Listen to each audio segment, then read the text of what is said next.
Hello friends, welcome to the easy maths for TET channel.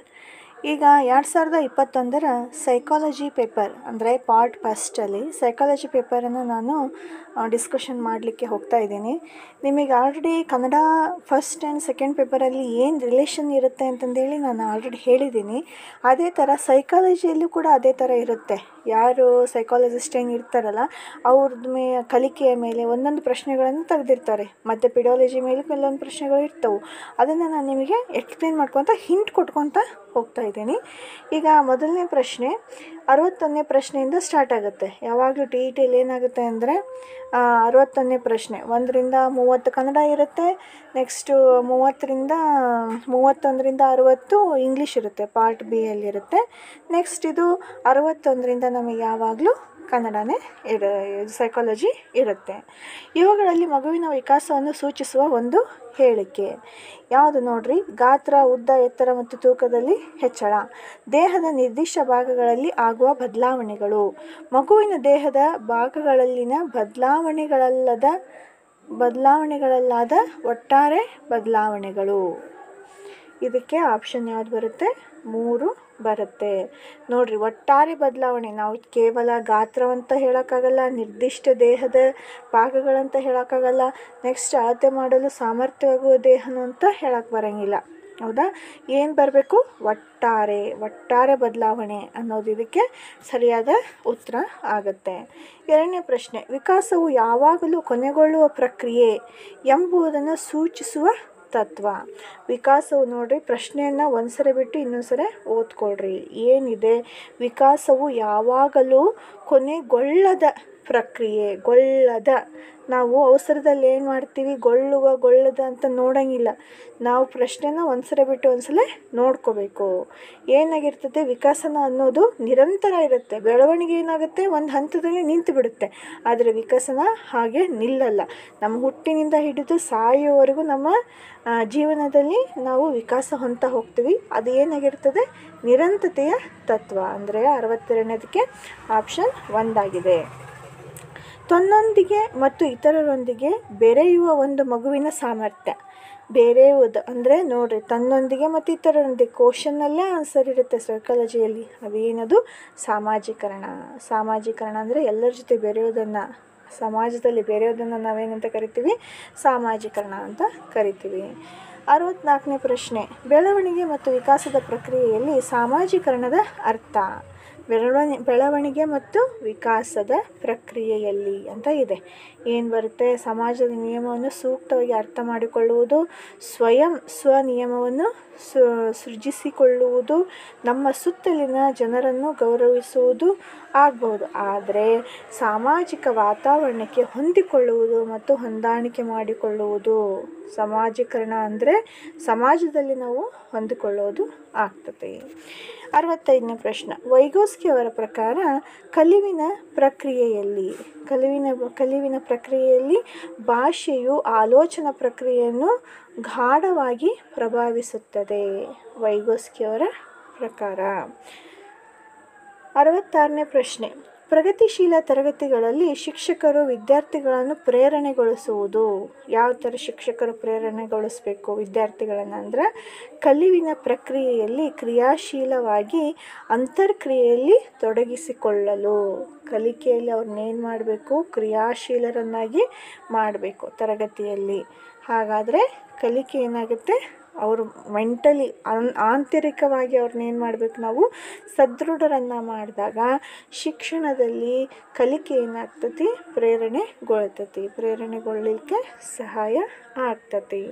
67ನೇ ಪ್ರಶ್ನೆ, ಪ್ರಗತಿಶೀಲ ಶಿಕ್ಷಣದ ಒಂದು ಪ್ರಮುಖ ಲಕ್ಷಣ ಯಾವುದು? ಪ್ರಗತಿಶೀಲ ಶಿಕ್ಷಣ ನೋಡ್ತಾ ಇದ್ದೀರಿ. ಪ್ರಗತಿಶೀಲ ಶಿಕ್ಷಣದಲ್ಲಿ ಅಂದರೆ ವಿಷಯಗಳನ್ನು ಕಲಿಯಲು ವಿವಿಧ ಶೈಕ್ಷಣಿಕ ಮಾರ್ಗೋಪಾಯಗಳು. ಬೇರೆ ಬೇರೆ ರೀತಿಯಲ್ಲಿ ನಾವು ವಿಷಯನ ಕಲಿಬೇಕು.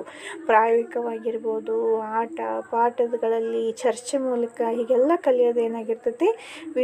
ವಿಷಯಗಳನ್ನು ಕಲಿಯಲು ವಿವಿಧ ಶೈಕ್ಷಣಿಕ ಮಾರ್ಗೋಪಾಯಗಳನ್ನು ಮಾಡ್ಕೊಂಡ್ರೆ ಪ್ರಗತಿಶೀಲ ಶಿಕ್ಷಣದ ಒಂದು ಪ್ರಮುಖ ಲಕ್ಷಣ ಮುಖ್ಯವಾಗಿದೆ. 68. ಇತರ ಜನರನ್ನು ಅರ್ಥ ಮಾಡಿಕೊಳ್ಳುವ, ಅವರ ಅಭಿಪ್ರಾಯಗಳನ್ನು ಉದ್ದೇಶಗಳನ್ನು ಗುರುತಿಸುವ ಮತ್ತು ಅವರೊಂದಿಗೆ ಪರಿಣಾಮಕಾರಿಯಾಗಿ ಕಾರ್ಯನಿರ್ವಹಿಸುವ ಸಾಮರ್ಥ್ಯವೇ. ಇದು ವ್ಯಾಖ್ಯಾನ. ಇದು ಎದರದ್ದು ವ್ಯಾಖ್ಯಾನ? ಇದು ಸಾಮಾಜಿಕ ಬುದ್ಧಿಶಕ್ತಿ. ಇತರರನ್ನು ನೋಡ್ರಿ, ಪ್ರಶ್ನೆ ಏನಿದೆ ಅಂದರೆ ಇತರೆ ಜನರನ್ನು ಅಂತ ಬಂದುಬಿಡ್ತು. ಇತರೆ ಜನರು ಅಂದ ತಕ್ಷಣ ಏನು ಬರುತ್ತೆ ಇಲ್ಲಿ?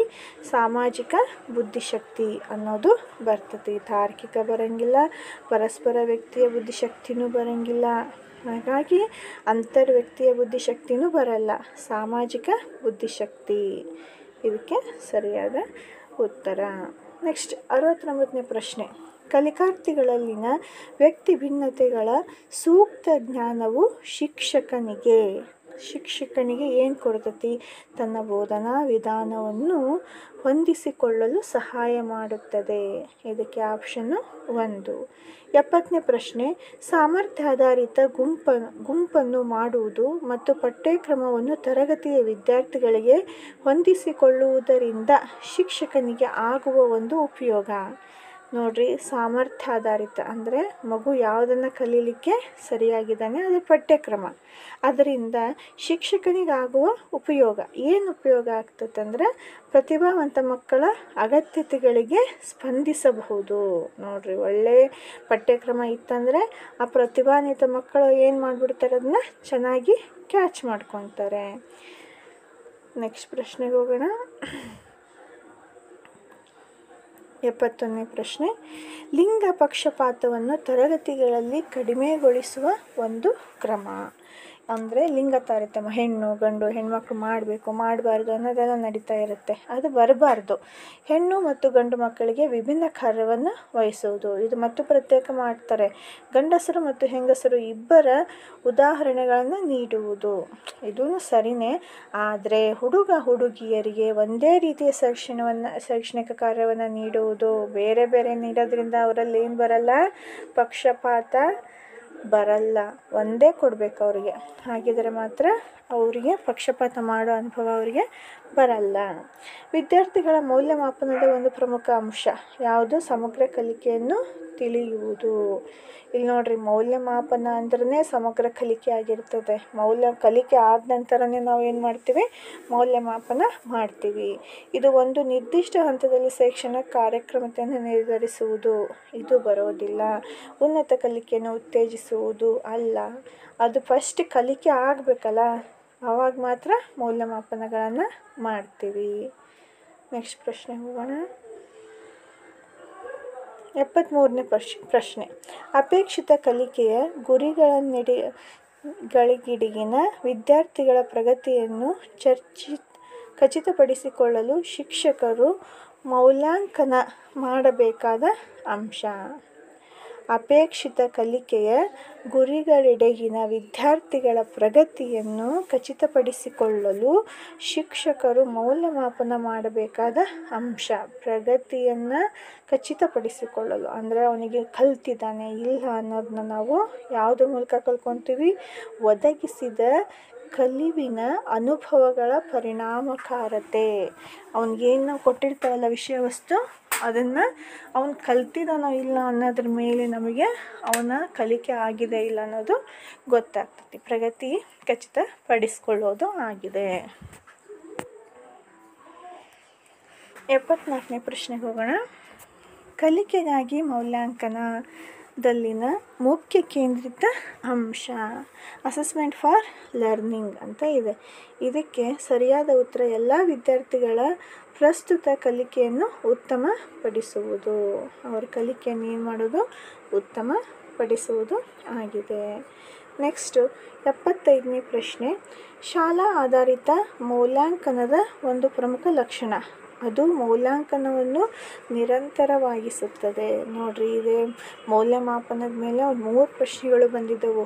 ಕಲಿಕೆ ಮತ್ತು ಮೌಲ್ಯಮಾಪನ ಯಾವಾಗಲೂ ಏನಾಗಿರುತ್ತೆ? ನಿರಂತರವಾಗಿರುತ್ತದೆ. ಹಾಗಾಗಿ ಇದರದ್ದು 75ಕ್ಕೆ 1 ಸರಿಯಾದ ಉತ್ತರ ಆಗಿದೆ. 76ನೇ ಪ್ರಶ್ನೆ.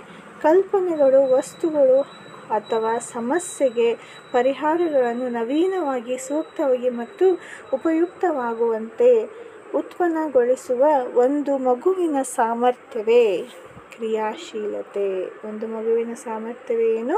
ಕ್ರಿಯಾಶೀಲತೆ. ಇಲ್ಲಿ ನೋಡ್ರಿ, ಕಲ್ಪನೆ ಅನ್ನೋ ಶಬ್ದ ಬಂದುಬಿಟ್ರೆ ಪ್ರತಿಭಾನ್ವಿತೆ ಬರುತ್ತೆ, ಆದರೆ ಸಮಸ್ಯೆಗೆ ಪರಿಹಾರವನ್ನು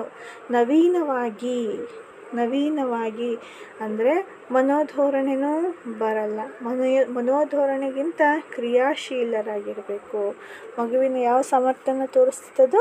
ಕ್ರಿಯಾಶೀಲತೆ ಅನ್ನೋದು ಕಲ್ಪನೆ, ವಸ್ತು ಅಥವಾ ಸಮಸ್ಯೆಗೆ ಪರಿಹಾರವನ್ನು ನವೀನವಾಗಿ, ಸೂಕ್ತವಾಗಿ ಮತ್ತು ಉಪಯುಕ್ತವಾಗುವಂತೆ ಉತ್ಪನ್ನಗೊಳಿಸುವ ಒಂದು ಮಗುವಿನ ಸಾಮರ್ಥ್ಯವೇ ಕ್ರಿಯಾಶೀಲತೆ. ಏನು ಕೊಟ್ಟಿರ್ತೇವೆ ಅದನ್ನು ನೀಟಾಗಿ ಅದಕ್ಕೊಂದು ಅರ್ಥವನ್ನು ಕೊಡೋದೇ ಆ ಮಗುವಿನ ಕ್ರಿಯಾಶೀಲತೆ ಆಗಿರುತ್ತೆ. ಒಳಗೊಳ್ಳುವ ಶಿಕ್ಷಣದ ಹಿಂದಿರುವ ತಾರ್ಕಿಕತೆ. ಒಳಗೊಳ್ಳುವ ಶಿಕ್ಷಣದ ಹಿಂದಿರುವ ತಾರ್ಕಿಕತೆ. ಇದಕ್ಕೆ ಸರಿಯಾದ ಉತ್ತರ ನೋಡ್ರಿ, ಆಪ್ಷನ್ 3. ವಿಶೇಷ ಅಗತ್ಯತೆಯ ಮಕ್ಕಳನ್ನು ತರಗತಿಯಲ್ಲಿ ಇತರೆ ಮಕ್ಕಳಿಂದ ಬೇರ್ಪಡಿಸದಿರುವುದು. ನೋಡ್ರಿ, ವಿಶೇಷ ಮಕ್ಕಳನ್ನು ಪಾಪ ಅವ್ರಂಗೆ ಬಿಟ್ಟರೆ ಅವರಂಗೆ ಆಗಿಬಿಡ್ತಾರೆ. ಅವರು ಒಳ್ಳೆ ಚೆನ್ನಾಗಿ ಆ್ಯಕ್ಟಿವ್ ಇರೋ ಮಕ್ಕಳನ್ನ ನೋಡಿದರೆ ಅವರನ್ನು ನೋಡಿ ನಾನು ಅವರಂಗೆ ಆನ್ಸರ್ ಮಾಡಬೇಕು, ನಾನು ಬೆಳಿಬೇಕನ್ನೋ ಛಲ ಆಂತರಿಕವಾಗಿ ಅವರಲ್ಲಿ ಮೂಡ್ತಾ ಇರುತ್ತೆ. ಹಾಗಾಗಿ ವಿಶೇಷ ಅಗತ್ಯತೆಯ ಮಕ್ಕಳನ್ನು ತರಗತಿಗಳಲ್ಲಿ ಇತರೆ ಮಕ್ಕಳಿಂದ ಬೇರ್ಪಡಿಸದಿರುವುದು. ಅವ್ರನ್ನ ಬೇರೆ ಕೂರಿಸ್ಬಾರ್ದು. ಎಲ್ಲ ಮಕ್ಕಳ ಜೊತೆಗೆ ಅವ್ರಿಗೂ ಕೂಡ ಪಾಠವನ್ನು ಮಾಡಬೇಕು. ಡಿಸ್ಲೆಕ್ಸಿಯಾ ಪದವು ಸಂಬಂಧ ಹೊಂದಿರುವುದು. ಇದು ಯಾವುದಕ್ಕೆ? ಡಿಸ್ಲೆಕ್ಸಿಯಾ ಅನ್ನೋದಿದು ಓದುವಿಕೆಗೆ ಸಂಬಂಧಿಸಿದಾಗಿದೆ. ಡಿಸ್ಗ್ರಾಫಿಯಾ ಅಂದರೆ ಗಣಿತದ್ದು ಆಗ್ತದೆ. ಡಿಸ್ಗ್ರಾಫಿ ಅಂದರೆ ಡಿಸ್ಲೆಕ್ಸಿಯಾ ಅಂತಂದರೆ ಕ್ಯಾಲ್ಕುಲೇಷನ್ ಆಗುತ್ತೆ, ಅದಕ್ಕೆ ಸಂಬಂಧಪಟ್ಟಂಗೆ ಆಗುತ್ತೆ. ನೆಕ್ಸ್ಟ್, ಪ್ರತಿಭಾನ್ವಿತ ಮಕ್ಕಳ ಒಂದು ಲಕ್ಷಣ. ಪ್ರತಿಭಾನ್ವಿತ ಮಕ್ಕಳ ಲಕ್ಷಣ ಏನಾಗಿರ್ತಾರೆ? ಅವರು ಶಿಕ್ಷಕರಿಂದ ಸ್ವತಂತ್ರರಾಗಿರ್ತಾರೆ. ಹೌದು, ಸ್ವತಂತ್ರರಾಗಿರ್ತಾರೆ, ಆದರೆ ಶಿಕ್ಷಕರ ಮಾರ್ಗದರ್ಶನ ಬೇಕಾಗುತ್ತೆ. ತರಗತಿಯಲ್ಲಿ ಅತಿ ಚಟುವಟಿಕೆಗಳಿಂದ ಇರುತ್ತಾರೆ. ಹೌದು, ಇದು ಸರಿ.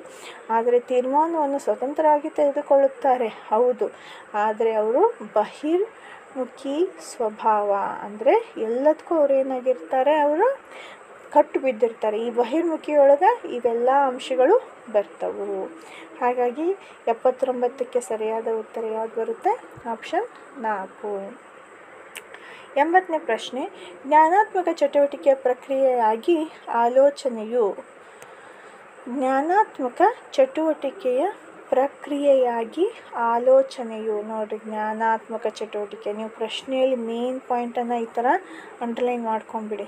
ಮಾಡ್ಕೊಂಡ ನಂತರ ಒಂದೊಂದೇ ಕ್ವಶನನ್ನು ಜ್ಞಾನಾತ್ಮಕ ಚಟುವಟಿಕೆಯ ಪ್ರಕ್ರಿಯೆಯಾಗಿ ಆಲೋಚನೆ ಯಾವ ಥರ ಇರುತ್ತೆ ಅಂತ ಸನ್ನಿವೇಶವನ್ನು ಕುಶಲತೆಯಿಂದ ಮುನ್ನಡೆಸುವಂತೆ ಮಾಡುತ್ತದೆ. ಜ್ಞಾನ ಏನು ಮಾಡ್ತದೆ? ಅವರಿಗೆ ನಾಲೆಜನ್ನು ಕೊಡ್ತದೆ. ಸರಿ, ನಾನೇನೋ ಈಗ ಸರಿಯಾದ ಉತ್ತರ ಹೇಳಿದ್ದೇನೆ, ಬೇರೆ ಉತ್ತರಗಳು ಸರಿ ಹೊಂತವ ಅನ್ನೋದನ್ನ ಸ್ವಲ್ಪ ಚರ್ಚೆ ಮಾಡೋಣ. ಮಗುವನ್ನು ಹಗಲುಗನಸು ಕಾಣುವಂತೆ ಮಾಡುತ್ತದೆ. ಕರೆಕ್ಟು, ಆದರೆ ಪ್ರಸ್ತುತವಾಗಿ ಅವರು ವಾಸ್ತವಿಕದ ಮೇಲೆ ಹೆಚ್ಚಿನ ಸ್ಥಾನವನ್ನು ಕೊಡ್ತಿರ್ತಾರೆ ಜ್ಞಾನ ಹೊಂದಿರೋ ಮಕ್ಕಳು. ನೆಕ್ಸ್ಟ್, ಮಾನಸಿಕವಾಗಿ ಸಮಸ್ಯೆಗಳನ್ನು ಬಿಡಿಸಲು ಮಗುವನ್ನು ಮುನ್ನಡೆಸುತ್ತದೆ. ಹೌದು, ಅವರು ಮೆಂಟಲಿ ತುಂಬ ಸ್ಟ್ರಾಂಗ್ ಇರ್ತಾರೆ. ಯತ್ನ ಮತ್ತು ದೋಷದಿಂದ ಕಲಿಯುವ ಮಗುವನ್ನು ಮುನ್ನಡೆಸುತ್ತದೆ.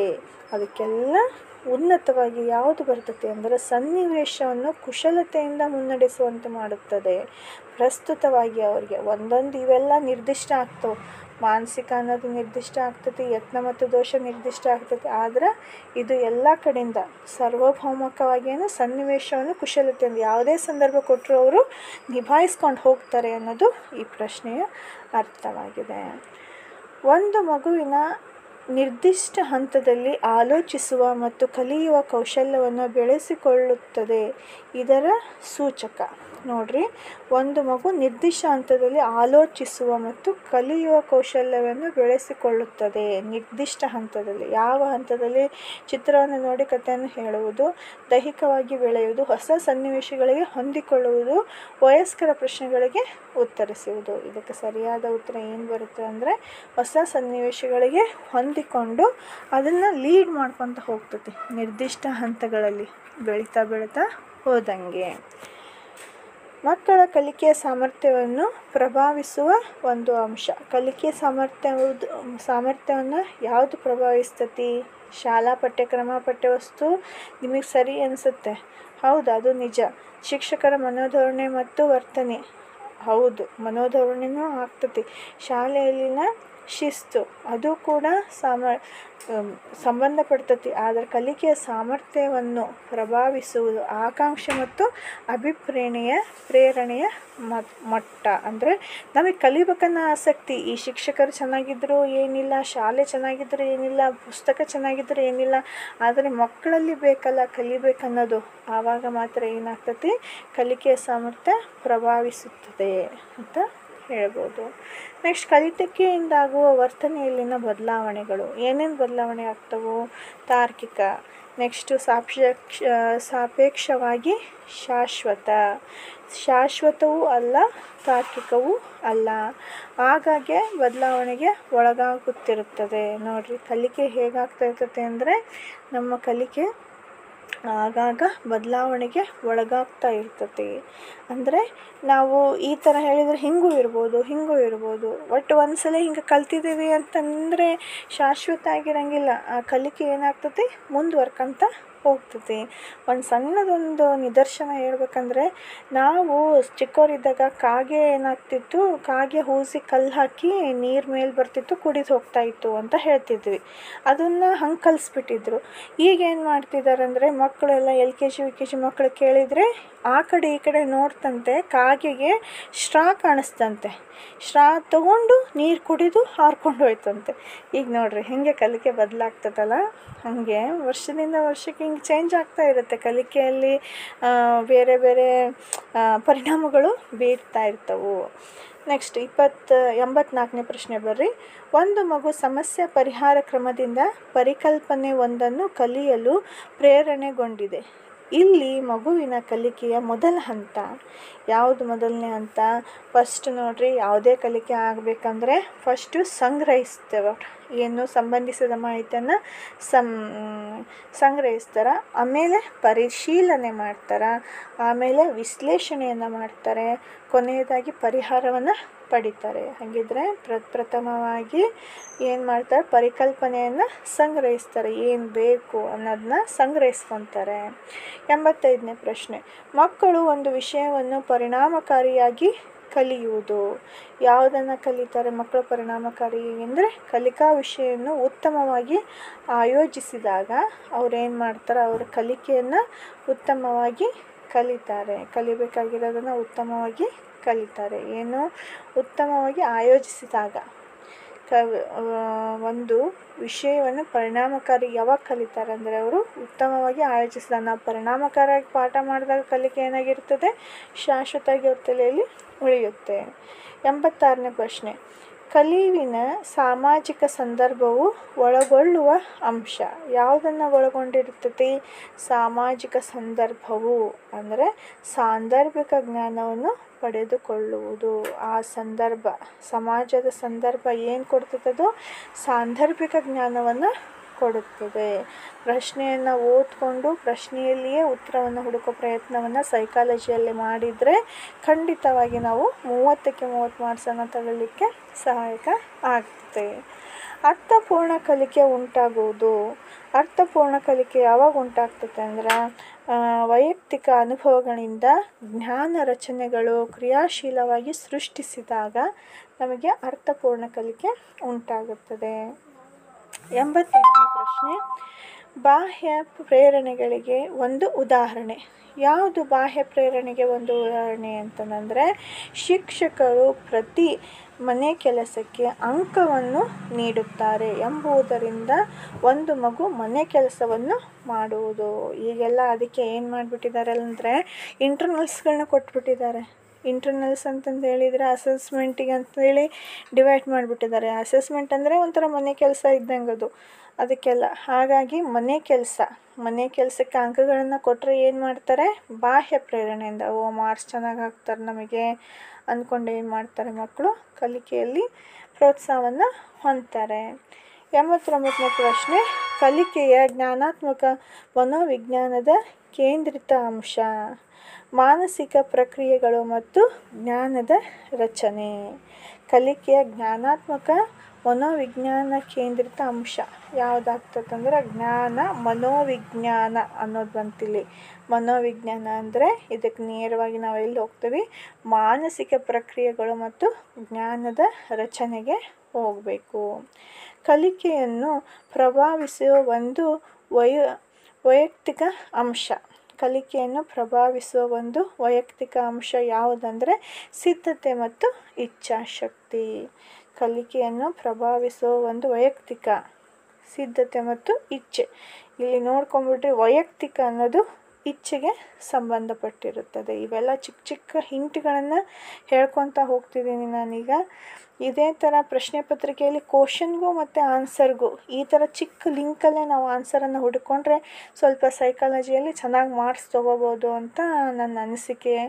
ನೀವು ಈ ಥರ ಮಾಡಿದರೆ ಬೆಟರು. ನಾನು ಟ್ರೈ ಮಾಡಿದ ಪ್ರಕಾರ 100%ಗೆ 99% ಅಂತೂ ಇದು ಕ್ಲಿಕ್ ಆಗಿದೆ. ಕ್ವಶನ್ನಿನಲ್ಲೇ ಆನ್ಸರ್ ಇರುತ್ತೆ. ಆ ಆನ್ಸರನ್ನು ನಾವು ಟ್ಯಾಲಿ ಮಾಡಿ ತಿಳ್ಕೊಳೋದ್ರಿಂದ ನಾವೇನು ಮಾಡ್ಬೋದು, ಸೈಕಾಲಜಿಯಲ್ಲಿ ಒಳ್ಳೆ ಮಾರ್ಕ್ಸ್ ತಗೊಳ್ಳೋಕ್ಕೆ ಚೆನ್ನಾಗಾಗುತ್ತೆ ಅಂತ ಹೇಳ್ತಾ ಇದ್ದೀನಿ. ಈ ವಿಡಿಯೋಸ್ಗಳನ್ನು ಇಷ್ಟ ಅಂದರೆ ಲೈಕ್ ಮಾಡಿರಿ, ಸಬ್ಸ್ಕ್ರೈಬ್ ಮಾಡಿರಿ, ಶೇರ್ ಮಾಡಿರಿ ನಿಮ್ಮ ಫ್ರೆಂಡ್ಸ್ಗಳು